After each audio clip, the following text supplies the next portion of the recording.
Hello, welcome back to my channel. അപ്പോൾ നമുക്കിന്ന് ചോറിൻ്റെ കൂടെയും കഞ്ഞിയുടെ കൂടെയൊക്കെ കൂട്ടാൻ പറ്റിയ നല്ല കിടിലൻ ടേസ്റ്റിൽ ഒരു കാച്ചിൽ മെഴുക്ക് പുരട്ടിയുടെ റെസിപ്പി കാണാം. ഇത് ചൂട് കഞ്ഞിയുടെ കൂടെയൊക്കെ അടിപൊളിയായിരിക്കും കേട്ടോ ഇങ്ങനെ കഴിക്കുന്നത്. അപ്പോൾ ഇതുപോലെ കാച്ചിൽ ഇവിടെ എടുത്തിട്ടുണ്ട്. ചെറിയ കാച്ചിലാണ് കിട്ടിയിരിക്കുന്നത്.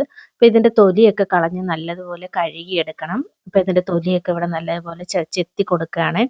ചെത്തി എടുത്തതിന് ശേഷം ഇത് വെള്ളത്തിനകത്ത് ഇട്ട് കൊടുക്കുകയാണ്. പച്ചവെള്ളത്തിനകത്താണ് ഇട്ട് കൊടുക്കുന്നത്. അപ്പോൾ ഈ കാച്ചിലിന് ചെറിയൊരു വഴുവഴുപ്പൊക്കെ ഉണ്ടാവും. അപ്പോൾ ആ വഴുവഴുപ്പൊക്കെ നല്ലപോലെ മാറിക്കിട്ടാനായിട്ട് 2-3 പ്രാവശ്യം കഴുകി ഇവിടെ അരിഞ്ഞെടുത്തിട്ടുണ്ട്. അപ്പോൾ നിങ്ങൾക്ക് ഏത് ഷേപ്പിൽ വേണമെങ്കിലും അരിഞ്ഞു കൊടുക്കാവുന്നതാണ്. ഇനി ഇത് തയ്യാറാക്കുന്നതിനായിട്ട് ഒരു 10-12 കൊച്ചുള്ളി, ഒരു കുഞ്ഞ് സവാള, 4 തുണ്ട് വെളുത്തുള്ളി, 3 വറ്റൽമുളക്, കുറച്ച് കരിയാപ്പില എന്നിവയാണ് എടുത്തിരിക്കുന്നത്. ഈ കാച്ചിൽ ആദ്യം തന്നെ നമുക്കൊന്ന് വേവിച്ചെടുക്കേണ്ടതുണ്ട്. അതിനായിട്ട് ഒരു പാത്രത്തിനകത്തോട്ട് കാച്ചിൽ ചേർത്ത് കൊടുത്തിട്ടുണ്ട്. 1/4 ടീസ്പൂൺ മഞ്ഞൾപ്പൊടിയാണ് ചേർത്ത് കൊടുത്തിരിക്കുന്നത്. ഇനി കാച്ചിൽ വേകുന്നതിന് ആവശ്യമായിട്ടുള്ള ഉപ്പിട്ട് കൊടുക്കുന്നുണ്ട്. കുറച്ച് വെള്ളം ചേർത്ത് കൊടുക്കുന്നുണ്ട്. ഇനി സ്റ്റൗ ഓൺ ആക്കിയിട്ട് ഇത് നമുക്ക് വേവിക്കാനായിട്ട് വെച്ച് കൊടുക്കാം. കാച്ചിലൊന്ന് വെന്ത് വരട്ടെ. ഈ സമയം കൊണ്ട് നമുക്ക് ഈ വെളുത്തുള്ളി ഒന്ന് ചതച്ചെടുക്കാം. 3-4 തുണ്ട് വെളുത്തുള്ളി ഇടികല്ലിനകത്തോട്ട് ഇട്ട് കൊടുത്ത് നല്ലതുപോലെ ഒന്ന് ചതച്ചെടുക്കുന്നുണ്ട്. കൊച്ചുള്ളിയും വേണമെങ്കിൽ ഈ കൂട്ടത്തിൽ ചതച്ച് കൊടുക്കാവുന്നതാണ്. ഞാനിവിടെ കൊച്ചുള്ളി ചതച്ച് കൊടുക്കുന്നില്ല, വെളുത്തുള്ളി മാത്രമാണ് ചതച്ചെടുത്തിരിക്കുന്നത്. ഇനി വറ്റൽമുളക് ജാറിനകത്തോട്ട് ഇട്ട് കൊടുത്ത് ജസ്റ്റ് ഒന്ന് കറക്കിയെടുക്കാം. ഈ സമയം കൊണ്ട് കാച്ചിൽ ഇവിടെ നന്നായിട്ട് വെന്ത് വന്നിട്ടുണ്ട്. അപ്പോൾ വെള്ളം ആവശ്യത്തിന് മാത്രം ചേർത്ത് കൊടുത്തിട്ട് വേവിക്കാനായിട്ട് വെക്കുക. അല്ലെന്നുണ്ടെങ്കിൽ ഈ കാച്ചിൽ കുഴഞ്ഞു പോകും. അപ്പം അങ്ങനെ കുഴഞ്ഞു പോകണ്ട. ഈ ഒരു സ്റ്റേജിലാണ് നമുക്ക് ഈ കാച്ചിൽ വെന്ത് കിട്ടേണ്ടത്. ഇത് നമുക്ക് തയ്യാറാക്കിയെടുക്കാം. അതിനായിട്ട് മറ്റൊരു പാത്രം സ്റ്റൗവിനകത്തോട്ട് വെച്ച് കൊടുത്തിട്ടുണ്ട്. എണ്ണ ഒഴിച്ച് കൊടുക്കാം. എണ്ണയൊന്ന് ചൂടായി വരുന്ന സമയം കൊണ്ട് കടുക് പൊട്ടിക്കാം. നേരത്തെ അരിഞ്ഞ് വെച്ചിരുന്ന കൊച്ചുള്ളിയും സവാളയും കൂടെ ചേർത്ത് കൊടുത്തിട്ടുണ്ട്.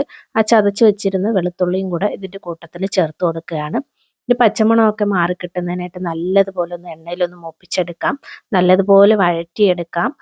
കൊച്ചുള്ളിയുടെയൊക്കെ നിറമൊക്കെ നല്ലപോലെ ബ്രൗൺ കളറായി വരണം. അതുപോലെ നല്ലതുപോലെ വഴറ്റിയെടുക്കണം. അതുപോലെ തന്നെ വെളുത്തുള്ളിയുടെ പച്ചമണവും മാറി അതും ഒന്ന് നല്ലതുപോലെ ഒന്ന് ബ്രൗൺ കളറായിട്ട് വരണം. നിറമൊക്കെ മാറി നല്ലതുപോലെ മൂത്ത് വന്നിട്ടുണ്ട്. കുറച്ച് കരിവേപ്പില ചേർത്ത് കൊടുക്കുന്നുണ്ട്. കരിവേപ്പിലയും കൂടി ഇട്ട് കൊടുത്ത് നല്ലതുപോലെ ഒന്ന് മൂപ്പിച്ചെടുക്കുകയാണ്. ഞാൻ ഈ ചേർത്ത് കൊടുക്കുന്ന ചേരുവകളെല്ലാം തന്നെ ചേർത്ത് കൊടുക്കാനായിട്ട് പ്രത്യേകം ശ്രദ്ധിക്കുക. എന്നാൽ മാത്രമേ നമുക്ക് ഈ മെഴുക്ക് പുരട്ടിക്ക് നല്ല ടേസ്റ്റ് ഉണ്ടാവത്തുള്ളൂ. ഇനി നേരത്തെ ചതച്ച് വെച്ചിരുന്ന വറ്റൽമുളകും കൂടെ ഇതിനകത്തോട്ട് ചേർത്ത് കൊടുക്കുകയാണ്. അതും കൂടെ നല്ലതുപോലെ സവാളയായിട്ടൊന്ന് മിക്സ് ചെയ്തെടുക്കുകയാണ്. നല്ലതുപോലെ ഒന്ന് മൂപ്പിച്ചെടുക്കുകയാണ്. നല്ലതുപോലെ എല്ലാം കൂടെ ഒന്ന് മൂത്ത് വന്നിട്ടുണ്ട്. ഇനി ഇതിനകത്തോട്ട് 1 സ്പൂൺ കാശ്മീരി ചില്ലി പൗഡറാണ് ചേർത്ത് കൊടുത്തിരിക്കുന്നത്. ഇതിനകത്തോട്ട് വേണമെങ്കിൽ നിങ്ങൾക്ക് പച്ചമുളക് ചതച്ചതും ചേർത്ത് കൊടുക്കാവുന്നതാണ്. ഇവിടെ വറ്റൽമുളകിൽ അത്യാവശ്യം എരി ഉണ്ടായതുകൊണ്ട് തന്നെ ഞാനിവിടെ കാശ്മീരി ചില്ലി പൗഡറാണ് ചേർത്ത് കൊടുത്തിരിക്കുന്നത്. അപ്പം നല്ലൊരു കളറൊക്കെ വരുന്നതായിരിക്കും. നല്ലതുപോലെ മുളക് പൊടി ഒന്ന് മൂപ്പിച്ചെടുത്തതിന് ശേഷം നേരത്തെ വേവിച്ച് വെച്ചിരുന്ന കാച്ചിൽ ഇതിനകത്തോട്ട് ചേർത്ത് കൊടുത്ത് നല്ലതുപോലെ ഒന്ന് മിക്സ് ചെയ്ത് കൊടുക്കുകയാണ്. കാച്ചിലിനകത്ത് ഓൾറെഡി ഉപ്പ് ചേർത്തിട്ടുണ്ട്. ഉപ്പ് പോരാന്നുണ്ടെങ്കിൽ ഈ ഒരു സമയത്ത് സ്വല്പം കൂടെ ചേർത്ത് കൊടുക്കാവുന്നതാണ്. ഇനി ഇതിൽ പ്രത്യേകിച്ച് വെള്ളമൊന്നും ചേർത്ത് കൊടുക്കേണ്ട ആവശ്യമില്ല. നല്ലതുപോലെ മിക്സ് ചെയ്ത് സ്റ്റൗ ഒന്ന് കൂട്ടി വെച്ചിട്ട് നല്ലതുപോലെ ഒന്ന് വരട്ടിയെടുക്കണം. കാച്ചിലിനകത്തുള്ള വെള്ളമൊക്കെ നല്ലതുപോലെ വലിഞ്ഞ് നല്ലപോലെ ഡ്രൈ ആയി വരണം. നല്ലതുപോലെ മിക്സ് ചെയ്ത് നല്ലപോലെ ഒന്ന് വരട്ടിയെടുക്കുന്നുണ്ട്. ഇപ്പോൾ ചൂട് കഞ്ഞിയുടെ കൂടെയും ചോറിൻ്റെ കൂടെയൊക്കെ കൂട്ടാൻ അടിപൊളി ടേസ്റ്റാണ്. ഇപ്പോൾ കാച്ചിൽ കിട്ടുവാണെങ്കിൽ ആരും വെറുതെ കളയരുത്. ഇതുപോലെ ഒരു പ്രാവശ്യമെങ്കിലും ഒന്ന് ട്രൈ ചെയ്ത് നോക്കണം.